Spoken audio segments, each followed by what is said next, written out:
बिस्मिल्लाहिर्रहमानिर्रहीम। अनगिनत दुरूद व सलाम नबी आखिरुज़्ज़मा मोहम्मद मुस्तफ़ा सल्लल्लाहु अलैहि वसल्लम और उनकी आल पर। पावर कॉरिडोर सीरीज़ की नई वीडियो के साथ शहजाद अनवर फारूकी एक मरतबा फिर आपकी खिदमत में हाजिर। और जैसा कि हमने पिछले व्लॉग में ये वादा किया था कि चौधरी परवेज़ इलाही क्या करने जा रहे हैं और इलेक्शंस किस तरह से यकीनी बनाए जा सकते हैं और पंजाब असम्बली के तहलील होने का टाइम फ्रेम क्या हो सकता है, तो उस हवाले से कुछ चीज़ें आपके सामने रखता हूँ। फैसला आप खुद कर लीजिएगा कि ये बिहाइंड द सीन क्या चीज़ें हैं जो चल रही हैं। पहले थोड़ा-सा आपको पस मंज़र से आगाही ज़रूरी है। चौधरी मोनस इलाही ने एक स्टेटमेंट दिया है जिसमें उन्होंने ये कहा है कि उन्हें जनरल बाजवा ने कहा था कि वो इमरान खान की साइड पे चले जाएँ, जब पंजाब असम्बली का मामला था। और हालांकि उससे पहले जो है वो चौधरी परवेज़ इलाही के हवाले से ये इतलात थी कि उनकी पीडीएम के साथ भी डील हो गई है और वो यकीनन जो है वो दुआए खैर हो गई है और वो यकीनन उनके कैंडिडेट होंगे। लेकिन आखिरी रात में कुछ ऐसा हुआ जिसके हवाले से चौधरी सालिक हुसैन जो है उन्होंने भी अपने इंटरव्यू में कल के कुछ न कुछ कहा है।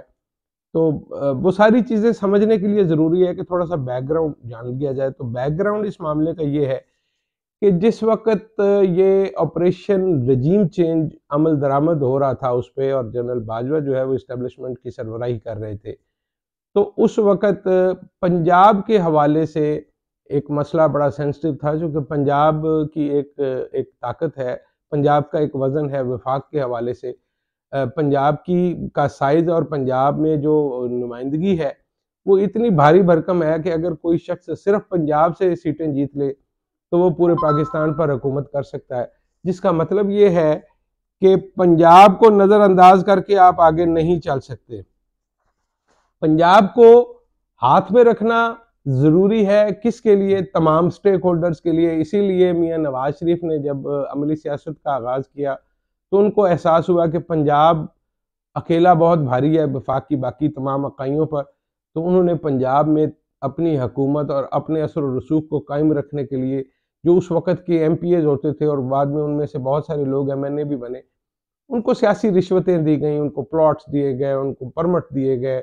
आपने देखा होगा कि नौकरियाँ भी बाँटी गईं। उस ज़माने में अगर मैं दुरुस्त तौर पर याद कर पाऊँ तो मुझे लगता ये है कि नायब तहसीलदार और एएसआई की डायरेक्ट भर्तियाँ भी हुईं, जो कि उस वक़्त के एमपीएज़ को कोटा दिया गया था। अब बदकिस्मती से वो कोटा बाकी कोटों की तरह अकरबा परवरी का शिकार हो गया और वो जो उस वक़्त के एमपीएज़ थे उन्होंने अपने भतीजे, भांजे और बेटे जो हैं उन नशिस्तों पर भर्ती किए और वही लोग हैं जो आज तहसीलदार हैं, असिस्टेंट कमिश्नर हैं, एसपी रैंक पे पहुँच चुके हुए हैं तरक्कियाँ करते-करते। तो पंजाब में एक डीप रूट है शरीफ फैमिली की और उनकी सियासत की, जिसके ज़रिए वो पंजाब को कंट्रोल करते रहे हैं और वो करते रहेंगे जब तक वो तमाम अफसरान इन प्लेस हैं, जिनको 80 की दहाई के आखिर में नौकरियां मिलीं और उसके ज़रिए वो फिर पंजाब में एक ऐसी पोजीशन पर आ गए कि उनको नज़रअंदाज करना मुमकिन नहीं रहा। पाकिस्तान पीपल्स पार्टी को 90 की दहाई में जब हुकूमतें मिली या 80 की दहाई में जो हुकूमत मिली, तो वो कमज़ोर इसीलिए थी कि पंजाब उनके कंट्रोल में नहीं था। तो अभी भी बैटलफील्ड जो है वो तो पंजाब है।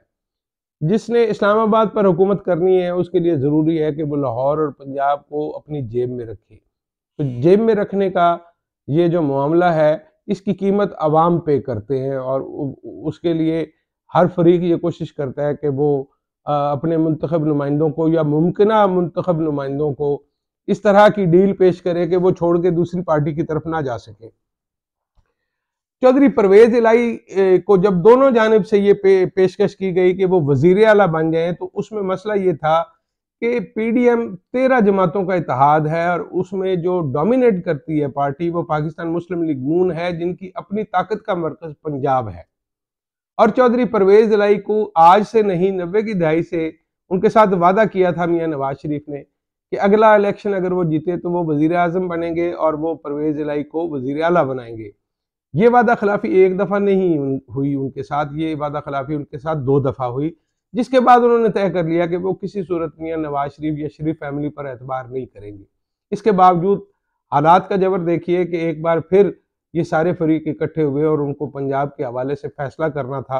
तो किसी न किसी तरह से चौधरी परवेज़ इलाही को जो साबिक सदर हैं आसिफ अली ज़रदारी, उन्होंने मना भी लिया और उनके दरमियान जो एक तवील सर्द महरी की बर्फ़-तारी थी, वो बर्फ़ पिघलाने में कामयाब रहे। लेकिन अगर आप चौधरी परवेज़ इलाही की जगह पर खुद को रख कर सोचें तो आपको लगेगा कि एक ऐसा फ़रीक जो माज़ी में 2-3 दफ़ा आपको धोखा दे चुका है, उस पर एतमाद करना ज़रा मुश्किल है। और ऐसी सूरत में जबकि वो अकेले नहीं हैं, उनके साथ 12 जमातें और भी हैं, और दूसरी बात ये है कि पंजाब तो उनकी पावर का बेस है, वो पंजाब किसी दूसरे को देने का सोच भी नहीं सकते। परवेज़ इलाही साहब सियासतदान हैं और घाघ सियासतदान हैं, और ऐसे सियासतदान हैं जिनके दस्तरखान पर बेशुमार सियासतदान खाना खाते रहे हैं, तो उनको पंजाब के मुख्तलिफ इलाकों के लोगों का भी पता है कि किस तरह से वो लोग जो हैं वो मियाँ नवाज शरीफ के असर और रसूख के अंदर हैं, गो कि उनकी अपनी रिश्तेदारियां भी हैं। लेकिन वो पंजाब को जिस तरह से पढ़ चुके हैं या जिस तरह से समझ चुके हैं, तो उनको लगता ये था कि मियाँ नवाज शरीफ के साथ जाने में फ़ायदा नहीं है। लेकिन उस वक़्त सूरत-ए-हाल कुछ ऐसी थी, लग कुछ ऐसे रहा था कि बड़े लोगों ने इशारा कर दिया है, तो इमरान खान के खिलाफ जाना है। लेकिन ये बात आप समझ लीजिए कि एस्टेब्लिशमेंट कभी भी जो प्लान करती है, उसमें ताकत किसी एक पलड़े में पूरा वज़न अपना नहीं डालती। उसकी वजह ये है कि एक दफ़ा उन्होंने माज़ी में मियाँ नवाज शरीफ को 2/3 मेजॉरिटी दिलवाई थी, जिसके बाद उन्होंने ये तौबा की कि कभी भी किसी को मुकम्मल अक्सरियत नहीं दिलाई जा सकती। तो इसलिए उस वक़्त की एस्टेब्लिशमेंट ने ये चौधरी परवेज़ इलाही को, लोग कहते हैं कि नहीं कहा होगा, लेकिन मेरा मानना ये है कि थ्योरी में ये पॉसिबल है कि चौधरी परवेज़ इलाही को ये कहा गया हो कि पंजाब में आप इमरान खान के साथ रहें। उसकी 2 वजूहात हैं। एक तो ये है कि पावर बैलेंस में रहेगी, अगर वफाक मुस्लिम लीग नून को मिल भी जाता है, लेकिन वो फिर भी अपने पावर बेस से महरूम रहेगी। वो मरून मिन्नत रहेगी एस्टेब्लिशमेंट की, और उसको वही कुछ करना पड़ेगा अपने सर्वाइवल के लिए, अपनी बका के लिए, जो उनको कहा जाएगा। इसी तरह से मियाँ नवाज शरीफ को काबू में रखने के लिए ये भी ज़रूरी था कि पंजाब में उनकी हुकूमत ना बनने दी जाए, और वहाँ पे परवेज़ इलाही, जिनकी अपनी तो टोटल इतनी सीटें नहीं है कि वो अपने तौर पर हुकूमत बना सकें, वो तहरीक इंसाफ की बेसौखियों पर हुकूमत बना लें, लेकिन वो खुद भी कभी इतने पावरफुल या बाइख्तियार ना हो कि वो अपने तो ही कोई ना कोई फैसला करने में इस तरह का कोई फैसला कर दे जो कि इस्टेब्लिशमेंट की मर्जी का ना हो। तो इस्टेब्लिशमेंट ने पंजाब को अपने हाथ में रखने के लिए चौधरी परवेज़ इलाही को अपना मोहरा बनाया और उसको सामने लाए। तो ये बात समझने में आती है कि चौधरी परवेज़ इलाही को ये कहा गया होगा कि आप इमरान खान के साथ चले जाएं। अच्छा, अब इसमें मुनस इलाही का किरदार क्या है? देखिए, जो पिछली नस्लें सियासत कर चुकी हैं पाकिस्तान में, वो मियाँ नवाज शरीफ हों, मियाँ शहबाज शरीफ हों, इमरान खान हो, मोहतरमा बेनज़ीर भुट्टो या आसिफ अली जरदारी हों, तो वो एक पीरियड था जो गुजर गया है। अब जो इक़्तिदार की जंग है, वो इनकी अगली नस्ल जो है वो उनमें मुंतकिल हुई है। तो अब ज़ाहिर है कि चौधरी परवेज़ इलाही की नुमाइंदगी या उनके मुस्तकबिल के जो ज़ामिन हैं, वो तो मुनस इलाही हैं। और अगर आप चौधरी सालिक हुसैन की बात करें, तो ज़ाहिर है वो चौधरी शुजात हुसैन को रिप्रेज़ेंट करते हैं मुस्तकबिल के किसी सियासी मंज़रनामे में। तो ऐसे में मुनस इलाही का अपने मुस्तकबिल को सिक्योर करने के लिए सोच विचार करना ज़रूरी था। तो ये समझ लीजिए कि नून लीग के पास पंजाब में बेशुमार लीडर हैं, और बेशुमार ऐसे अफराद हैं जिनको बतौर डमी वज़ीर आला सामने रख के शरीफ फैमिली पंजाब पर हुकूमत कर सकती है। वहाँ पर पॉलिटिकल स्पेस बहुत कम था। मुनस इलाही या परवेज़ इलाही के लिए अपना सियासी वजूद वहाँ बरकरार रखना बहुत मुश्किल होता।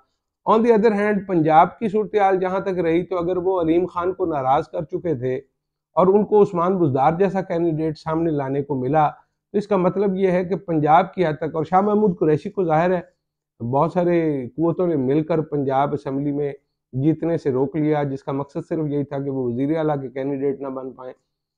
तो ऐसे में पाकिस्तान तहरीक इंसाफ एक ऐसी सियासी जमात है जिसका पंजाब में उस तरह से बड़े-बड़े जो कदावर लोग हैं, वो उस तरह से नुमाइंदगी नहीं करते।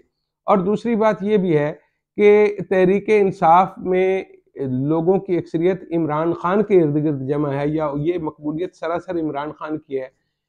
लेकिन अगर पीटीआई को देखा जाए, तो इमरान खान मौरूसियत का चूँकि कायल नहीं है, उनकी औलाद भी यहाँ नहीं है, और ना ही वो तहरीक इंसाफ की बागडोर आगे सँभालने के लिए आएँगे।